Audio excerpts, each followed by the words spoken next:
What is up, ladies and gentlemen? Circumflex here, bringing you the final replay of this week, and it's gonna be another T49 game. Unfortunately, I did look through a lot of replays, and there were some 3090 games, and even the odd T54 lightweight game, but I really like my T49s, and I think this replay is pretty damn excellent. So, we are back on airfield. Let's see, with Action Bunny. He's platooned up as well with Leo, and they're both playing a tier 8 scout, and it is a tier 10 game for sure. E100s, Leo 1s, object 430s, and a whole lot of tier 9s, and a couple of tier 8s here. CDC shows up, could be a pen, but auto aim, barely aimed, 400 damage still, and tracked him as well. As one of the advantages of the T49 is that you can get a lot of persistence damage just going for tracks. LTTB shows up, goes a bit too ham here, and you will soon find out that it was really too ham because he's not going to survive for long there. What people usually do is go for the spot over there, but LTTB went a bit too ham here. No, E100 misses. He aims. And he didn't even hit the LTTB, but splashed him and still did 180 damage. And like I said in the previous T49 replay on Monday, is that once you do a lot of these shots, the damage will go up. And you'll be surprised how much damage you can actually do just by splashing and non-penning things with this gun. Obviously, penning is really nice because you can do, I think, up to like 1,000 damage. Let's take a quick look here. 910 average damage, so you can, I think you can go up to 1,000 easily. Maybe even 1,100 actually.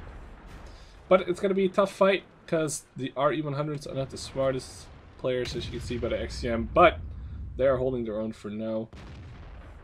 And like I said in the second replay with the RU, is that these bushes, I don't trust them at all. But I would love to hear your comments about that as well, and I will keep a close eye on the comment section as always. So we lose CDC here, who went backwards against the E100. Don't really know what happened there. So goes for the E100. Goes for the tracking shot there. Didn't even do any damage. Like I said as well, the sizers of the E100 will eat these HE cells all day without doing very little to no damage. But the E100 is in a really awkward place now and should be pretty much dead after that final shot there. But as you can see, the team is having some issues putting their shots in because the tier 8s are backing up the E100.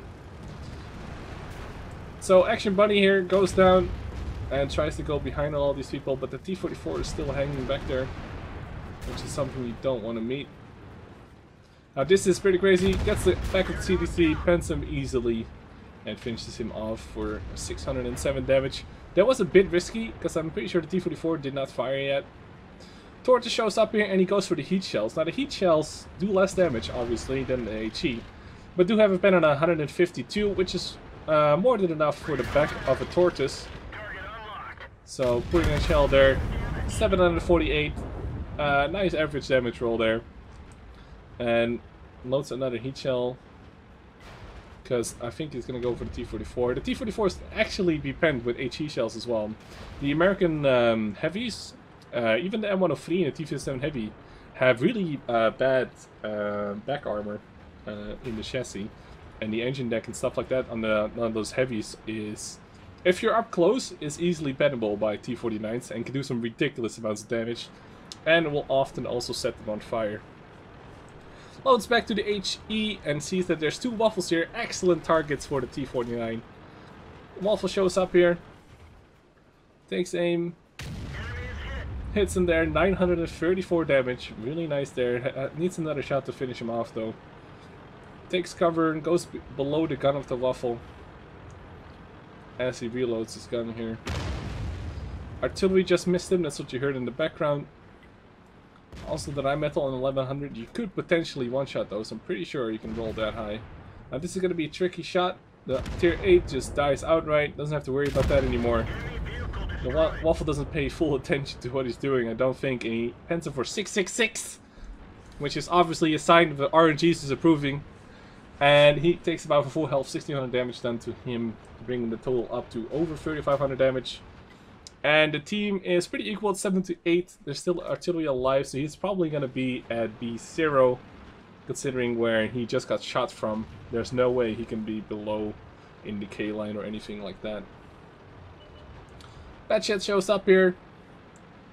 Now he could go for some really esports shots here, but he's gonna just close the distance and make sure that he can kill this Batchet. As long as he doesn't hit the tracks or anything crazy, this should be a one shot. Wow. Okay. That was... Alright, no, that was pretty esports. That was, you know, that's just how it goes. Auto aims here, make sure that he doesn't get in front of this gun, because you don't want to get fucked by this. Oh! Oh, the Batchet is still reloaded. And does pan him full in the turret there, and gets the kill. Like I said, these guns are super troll, but if you want to see some good RNG, you should go back to the replay on Monday. Because that was the direct opposite of that first shot from the Batchet there. Meanwhile, in this game, it's now 9-9 with Bunny equalizing the game here. But, as you can see on the minimap, this team is completely divided right now. His platoon mate in the RU is fighting up north. T49 shows up. If you get lucky here and you don't hit the tracks, and you go for the... Let me just show you guys. If you're gonna shoot a T44 here, you're gonna have to hit him starting here. And then like up there, as you can see, where basically the exhaust begins here. If you hit him like here, this is all engine deck that you can pen. As long as you don't hit the tracks, which is obviously difficult with an inaccurate gun like this, you can pen this with a T49 pretty damn easily. And if you're gonna go around T44s, if you're really up close and you're fighting, you can easily pin the back of the T44 here as well. But yeah, there we go. So Bunny ends up hitting the tracks there, tracks him and does almost 400 damage, which is still, you know, not too bad. E75 shows up on almost 1200 health, and he's now between the T44 and the E75. And what Bunny does here is pretty crucial as well. What I'll see a lot of people do is once the E75 shows up here, people go straight across, like towards the T44, which is not a bad decision because he needs like 4 shots to kill you.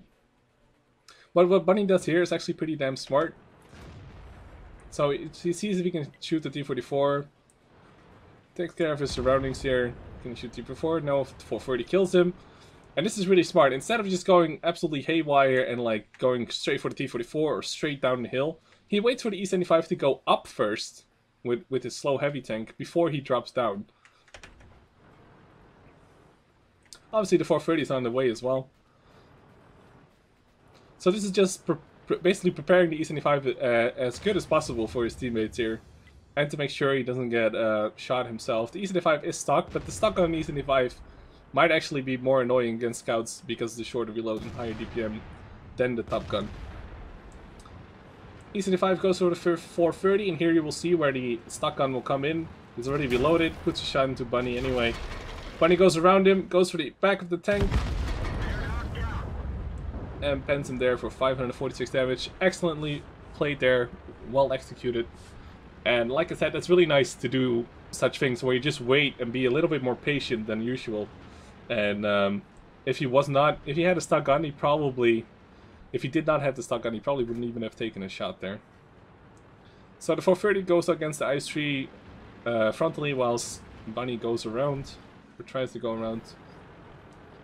In the meantime, his platoon buddy in the RU is cleaned up as well. He just killed the E100 over on the J line, and he's coming back to Bunny right now.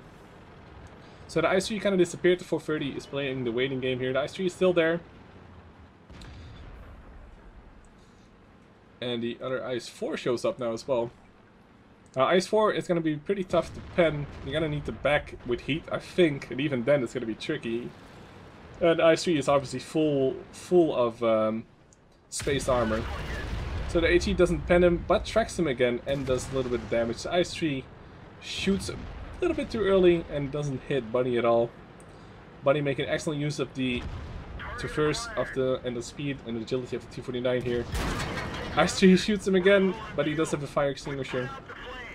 He waits, loads the heat, which is a bit tricky here. But his platoon mates help him out there. So Bunny did over 5k damage there, really nice in a tier 10 game. Nicely played in the end there. And I think an excellent replay of the T49, and not as crazy lucky as the first replay of the T49. Hope you guys enjoyed this replay. We're going to take a quick look at the endgame stats for this battle. Let's go. Alright, let's take a look at the post-game stats here. Got his first gun mark, and an ace tanker, and a high caliber. And he also got the Brothers Arms, because his platoon mate also got 3 kills. He got 4 kills, 1605 base XP. That's pretty crazy. That's how crazy Scout XP can get. 430 also excellently played, doing over 3k damage and 1100 base XP. And IS3 also holding his own in the tier 9 game. So these 4 played really, really well. The rest kinda did not, basically. Their enemy artillery didn't even do a single point of damage. Anyway, detailed report, 12 shots fired, 9 pens, which is pretty crazy. He also did not have a premium account. There's a lot of people playing without premium accounts, I've noticed. Which is pretty crazy. I thought pretty much everybody played with premium that was playing, well, basically tier 7, 8+. But no premium, so that was also basically 1605. With premium, it would have been 2407. Excellently played. I really like the end game there. And just an overall really nice little T49 game here. Excellent damage for a tier 10 game. And I hope you guys enjoyed this replay as well. Like I've said in previous videos, I am, as you're watching this, I am at Gamescom in Germany. And I might have to announce the winner after Gamescom, which is going to be in about 4 days from this replay. But this replay is going to be up on Friday, hopefully, if everything goes well. So just keep an eye out on my Facebook and Twitter. I'll keep you guys up to date about what's going to happen and who's going to win, etc, etc. But yeah, I hope you guys enjoyed this replay as much as I did, and I hope you guys have a great day. Peace out, guys.